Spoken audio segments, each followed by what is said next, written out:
로제타 홀은 펜실베이니아 대학 의과대학에서 공부를 하고 24살에 의사 자격을 취득을 합니다. 그리고 뉴욕의 빈민가에 가서 의료 봉사활동을 하다가 제임스 홀을 만나게 되고 역시 의사였는데 사랑에 빠지고 약혼을 합니다. 그리고 결혼하기 전이었는데 조선으로 가라고 하는 하나님의 선택과 부르심을 받습니다.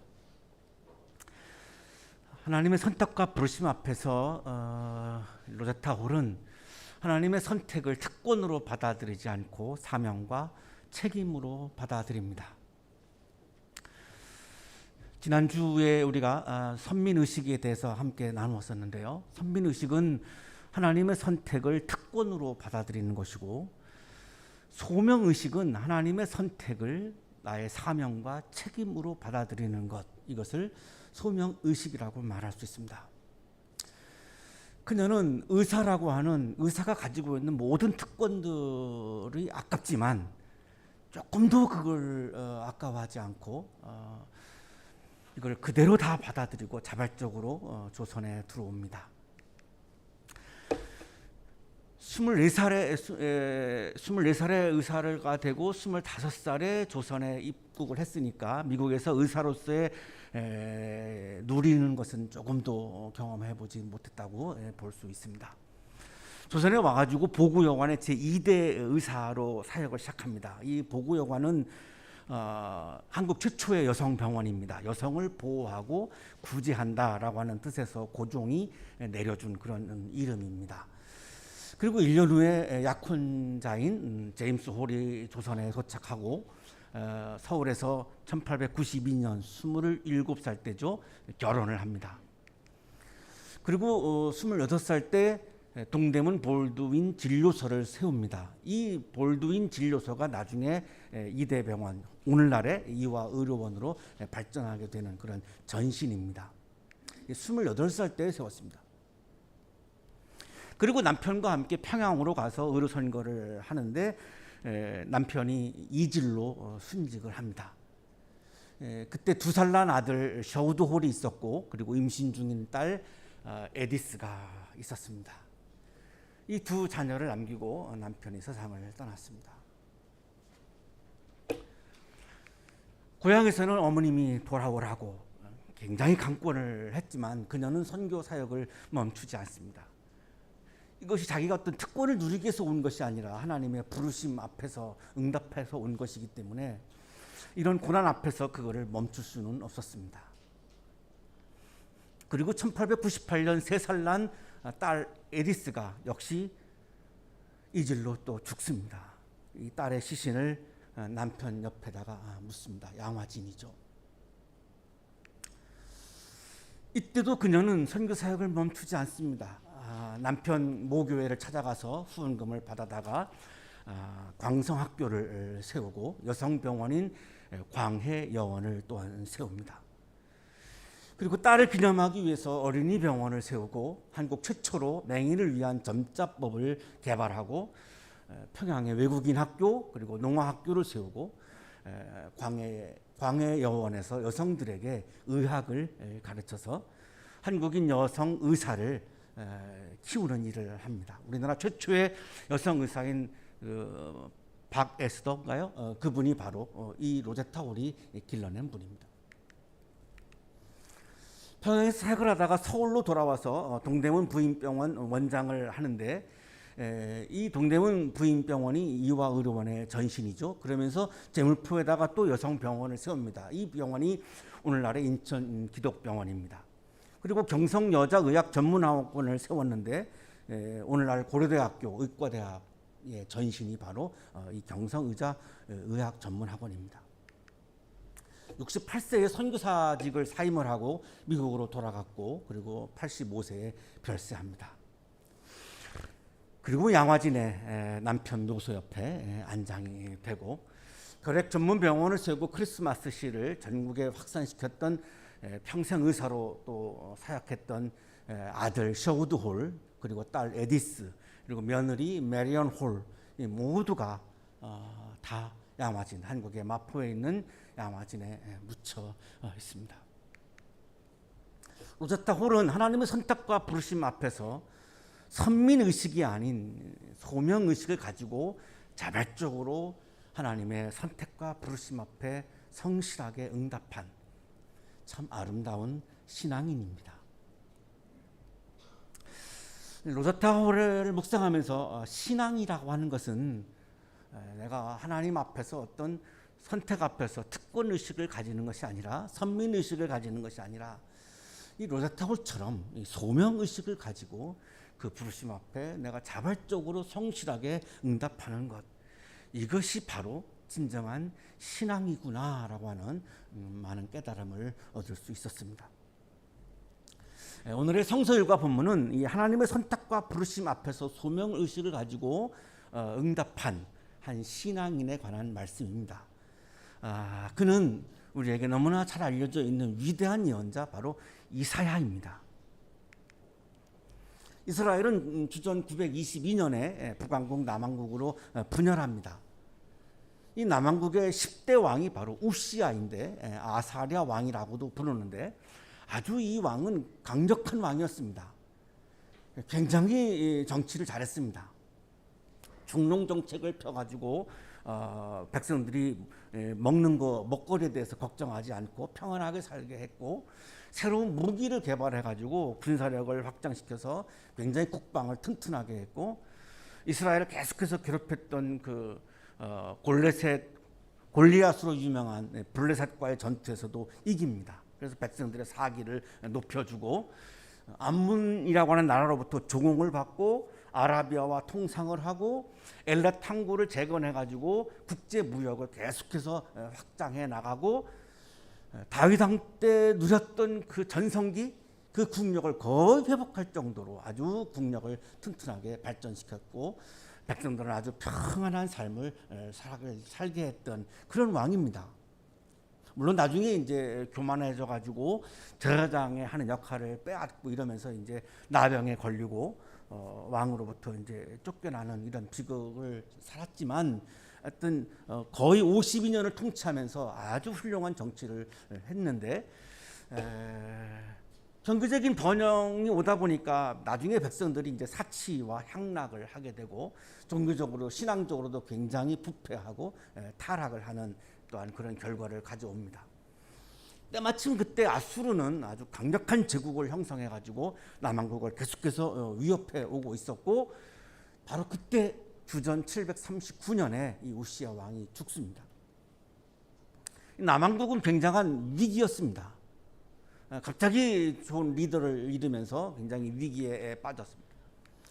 이 나라가 위기에 빠졌을 때 풍전등화와 같을 때 바로 예언자 이사야가 하나님을 만나고 싶어서 너무너무 답답하니까 하나님을 만나고 싶어서 성전을 찾습니다. 성전에 갔더니 성전에 하나님의 옷자락이 가득한 겁니다. 이때 이사야가 하나님을 만나는 체험을 합니다.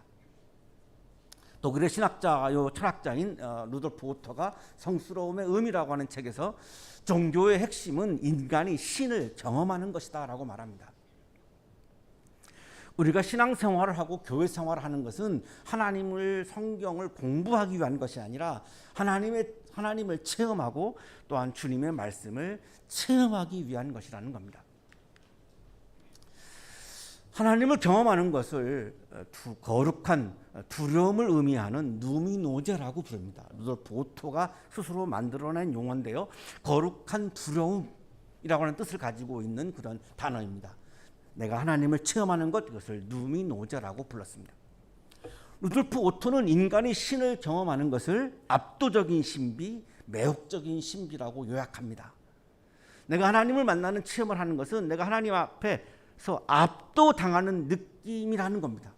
그러면서 또한 마음이 막 그분에게 끌리는, 그분의 매력에 내가 막 마음이 끌려 들어가는 이것이 바로 이런 감정이 하나님을 만나는 체험의 감정이다라고 설명을 합니다. 키르케고르는 이거를 공포와 전율에서 두려움과 떨림이라고 말한 겁니다. 하나님을 만나는 체험을 할 때는 내가 하나님을 두려워하는 마음이 생기고 하나님이 너무나 좋아서 막 떨리는 내가 좋아하는 사람이 생기면 가슴이 두근두근 하는 것처럼 내가 하나님을 좋아하면 막 그 떨리는 이런 감정이 온다는 거죠. 성전에 스랍들이 있었습니다. 이 스랍은 히브리어 세라핌을 한국어로 음역한 말인데 불타다라고 하는 동사 사라프의 명사형입니다. 이 스랍은 불타는 것과 같은 천사적 존재로 우리가 이해하면 될 것 같습니다. 하나님 위에서 하나님을 보조하는 스랍들이 이렇게 있는 겁니다. 그것이 막 불타는 것과 같은 그런 모습으로 존재하는 거죠. 날개를 6개 가지고 있습니다. 날개 2개로는 얼굴을 가리고 있고, 날개 2로는 발을 가리고 있고, 날개 2로는 이렇게 날고 있습니다. 얼굴을 가리는 이유는 절대 거룩하신 하나님을 감히 내가 쳐다볼 수 없기 때문에 이 천사 같은 존재들도 눈을 가리고 있는 것이고, 그리고 가장 내 몸 중에서 더럽다라고 생각하는 발을 이렇게 너무나 하나님 앞에서 부끄러우니까 지금 발을 이렇게 가리고 있는 그런 모습인데, 역시 이 모습도 하나님 앞에서 두려워하고 그리고 떨리는 마음을 표현하고 있습니다. 이 스랍들이 함께 노래를 부릅니다. 루돌프 오토는 신의 속성을, 하나님의 속성을 거룩함이라고 부릅니다. 하나님은 우리와는 다른 존재라는 거죠. 하나님만이 거룩한 존재이고, 하나님은 우리와 구별되는 존재이고, 우리와는 다른 세계에 존재하는 다른 존재라는 겁니다. 이거를 절대 타자라고 부르죠. 20세기 최고의 신학자인 칼 바르트가 이거를 절대 타자라고 설명을 하는데, 하나님은 우리와는 다른 세계에 존재하는 절대 거룩하신 분이라는 거죠. 그래서 이 스랍들이 하나님을 찬양하는데 그 찬양의 내용이 거룩하다, 거룩하다, 거룩하시다 이렇게 3번을 반복합니다. 히브리어에서 3번 반복은 최상급입니다. 최고로 거룩하신 분, 최고로 거룩하신 분이시여, 최고로 당신은 거룩하신 분이십니다라고 이렇게 찬양을 하는 겁니다. 거룩하다라고 하는 말은 히브리어로 카도시고, 그리스어로는 하기오스고, 라틴어로는 상투스입니다. 이 이사야 6장 3절의 내용을 가사로 해서 성찬식 때마다 부르는 찬송이 바로 삼성창 상투스입니다. 오늘날에도 계속해서 이거를 찬송으로 부르고 있습니다. 성전에 하나님의 영광이 가득합니다. 구약 주석가인 뉴섬은 이사야서 전체의 주제를 하나님의 거룩성이라고 그렇게 요약합니다. 스랍들이 우렁차게 거룩하다, 거룩하다, 거룩하다 쌍투스를 막 부르는 이 노랫소리에 문지방의 터가 막 흔들리더니 성전의 연기가 가득 차게 됩니다. 이사야는 1장 5절에 보면, 이사야는 이스라엘에서 아주 죄악이 가득한 것을 보았는데 성전에 와서는 하나님의 옷자락이 가득하다, 하나님의 영광이 가득하다, 연기가 가득하다라고 하는 것을 경험합니다. 이스라엘에는 죄악이 가득했고 성전에는 하나님의 옷자락과 그리고 영광과 연기가 가득한 것을 체험합니다. 연기가 가득하다라고 하는 것은 하나님의 현현을 상징합니다. 하나님께서 시나산에서 현현하셨을 때 현상과 아주 비슷합니다. 출애굽기 19장 18절을 보면 그때에도 연기가 가득했습니다. 하나님께서는 성전을 찾은 이사야 앞에서 스랍들이 부르는 노랫소리를 타고 그곳에 현현하셨습니다. 그래서 찬송은 하나님을 만나는 영성임이 분명합니다. 하나님을 만난, 이 거룩한 하나님을 만난 이사야, 도저히 만날 수 없는, 내가 너무나 죄인이기 때문에 이 절대 거룩하신 하나님을 도저히 만날 수가 없는 이 하나님을 만난 이 예언자가 하나님 앞에서 가장 먼저 한 것이 죄의 고백입니다. 재앙이 나에게 닥치겠구나, 이제 나는 죽게 되었구나, 내가 너무나 죄인이기 때문에 나에게는 재앙이 올 것이고 나는 이제 죽게 된 존재이구나, 나는 입술이 부정한 사람인데 내가 예언자로서 말을 너무나 많이 해야만 했고 그때마다 나는 입술로 부정한 사람이었어. 그러고 보니까 이스라엘 백성들도 다 입술이 부정한 사람들이고, 그런데 어떻게 내가 하나님을 만날 수 있는가? 이렇게 더러운 죄인인 내가 어떻게 하나님을 만날 수 있는가? 두렵고 떨리는 마음으로 지금 주님 앞에서, 하나님 앞에서 자신의 죄를 고백합니다. 그래서 우리가 예배 시간에도 찬송을 부르고 나서 제일 먼저 죄의 고백을 하고 있는 이유가 바로 이것입니다. 하나님을 만난 그 참으로 우리가 해야 하는 것은 나의 죄의 고백입니다. 여기에서 어떻게 특권을 생각하고 선민을 생각할 수 있겠습니까? 죄의 고백을 했더니 하나님께서 그 죄의 고백에 대해서 응답을 하십니다. 스랍 중에 하나가 제단에서 타고 있는 숯을 딱 들더니 이사야에게 날아오고 죄의 고백을 하고 있는 이사야에게 입술에다가 그 숯을 댑니다. 그러면서 용서의 선언을 합니다. 아까 우리가 예배 때에도 누가 죄의 고백을 했고 용서의 선언을 했죠. 이것이 너의 입술이 닿았으니 너의 악은 사라지고 너의 죄는 사해졌다. 이것이 너의 입술에 닿았으니 너의 악은 사라지고 너의 죄는 사해졌다. 전혀 공로로 죄사함 받은 것이 아니죠. 은혜로 용서의 선언, 죄사함을 받습니다. 하나님께서는 이사야의 죄를 용서하셨습니다. 이사야가 죄 용서를 받았을 때 하나님의 음성을 듣습니다. 이제 처음으로 이사야 6장에서 처음으로 하나님의 음성을 듣는 겁니다. 지금까지는 계속 상황을 우리들에게 전해왔던 말씀인데 이제 직접 하나님이 이사야에게 말씀을 하십니다. 언제? 죄의 용서를 받았을 때입니다. 내가 누구를 보낼까? 누가 우리를 대신하여 갈 것인가? 하나님이 강제적으로 너 가라 이렇게 안 하시고 그냥 묻습니다. 내가 누구를 보낼까? 누가 우리를 대신하여 갈 것인가? 대화체입니다. 명령정이 아닙니다.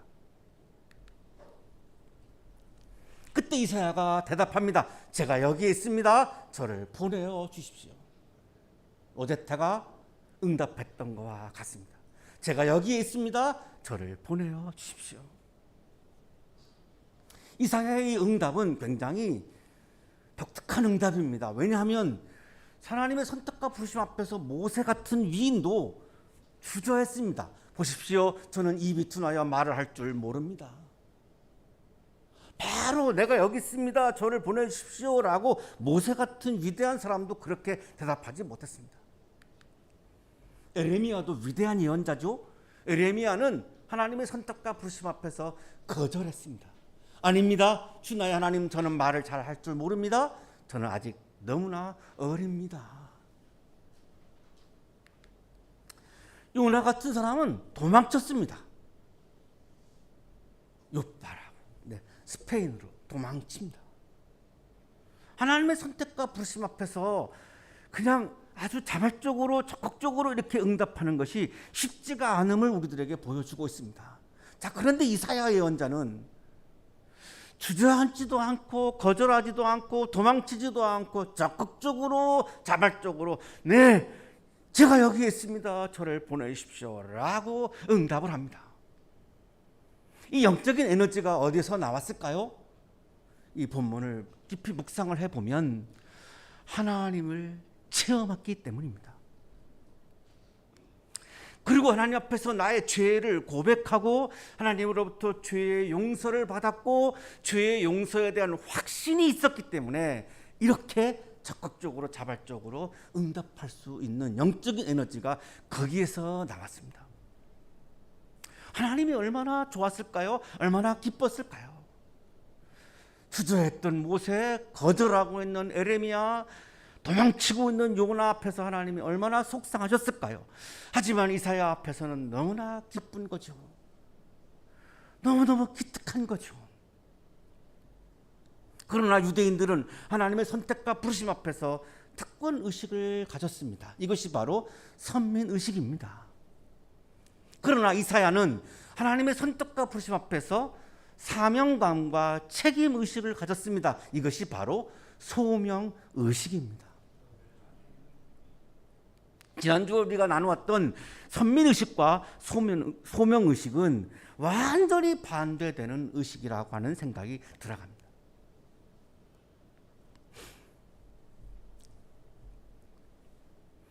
사랑하는 한양 가족 여러분, 오늘 본문에서 한 예언자의 소명 장면을 보았습니다.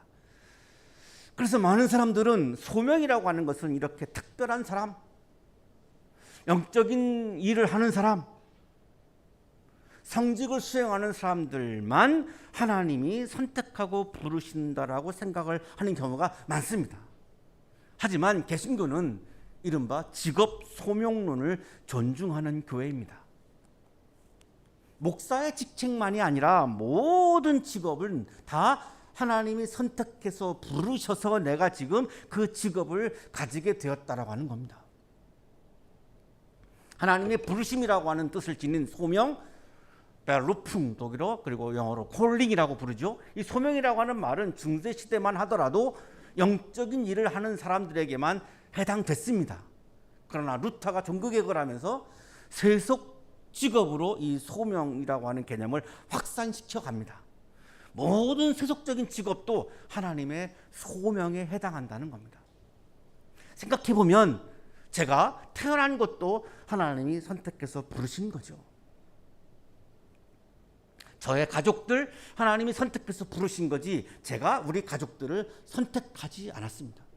저의 친구들 하나님이 선택해서 부르셔서 준 거지 제가 제 친구를 제가 스스로 선택했을까요? 저보고 선택하라 그러면 이순신 장군, 무슨 세종대왕 이런 사람들을 내가 친구로 아마 선택하겠죠.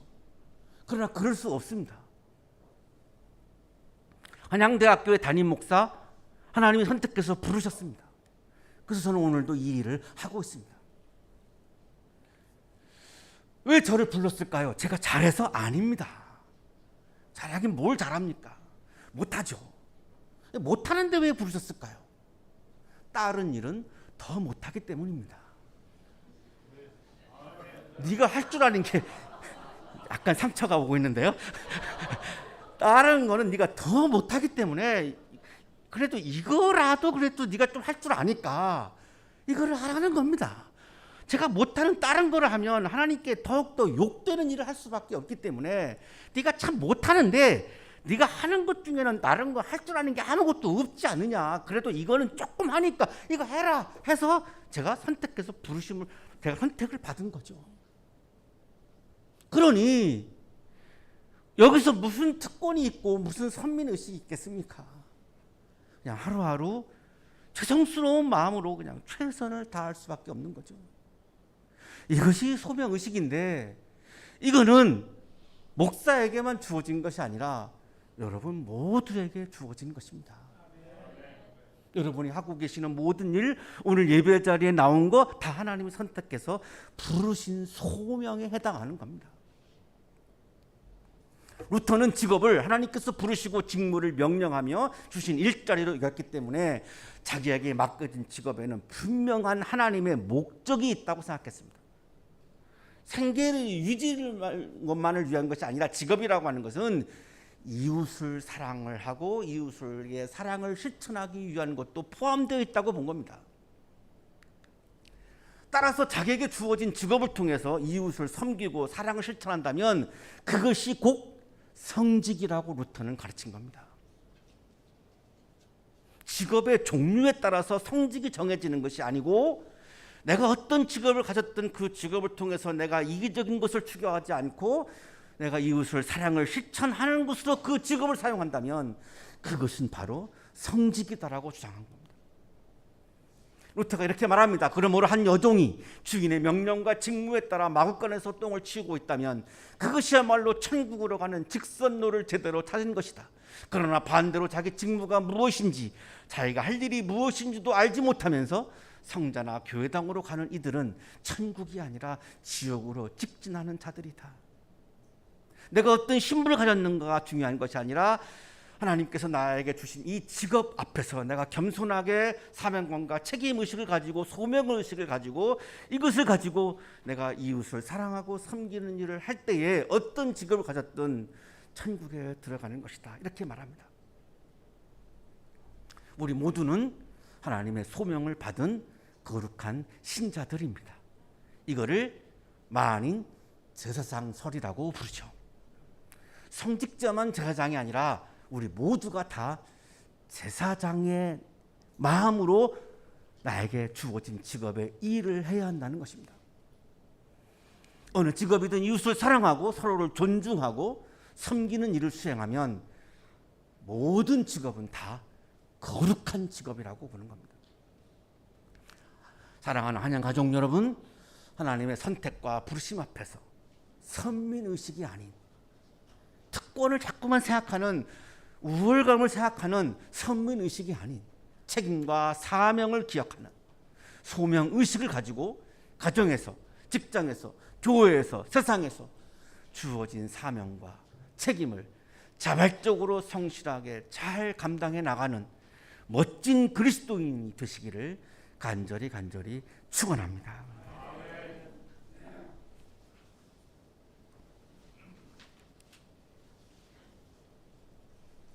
거룩하신 하나님, 매우 부족한 우리를 사랑하시고 은혜를 부어주셔서 선택해 주시고 불러주시니 감사합니다.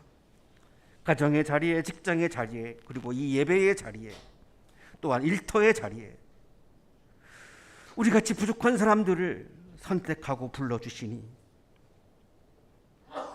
주님의 은혜에 감히 표현할 말이 없습니다. 주님의 은혜에 감사하며 주님의 선택과 부르심 앞에서 사명감과 책임의식을 가지고 소명의식을 가지고 오늘도 이웃을 사랑하고 섬기고 사랑을 실천하기 위해서 하루하루 일상에서 최선을 다하는 그리스도인으로 살게 하여 주옵소서. 예수 그리스도 이름으로 기도하옵나이다.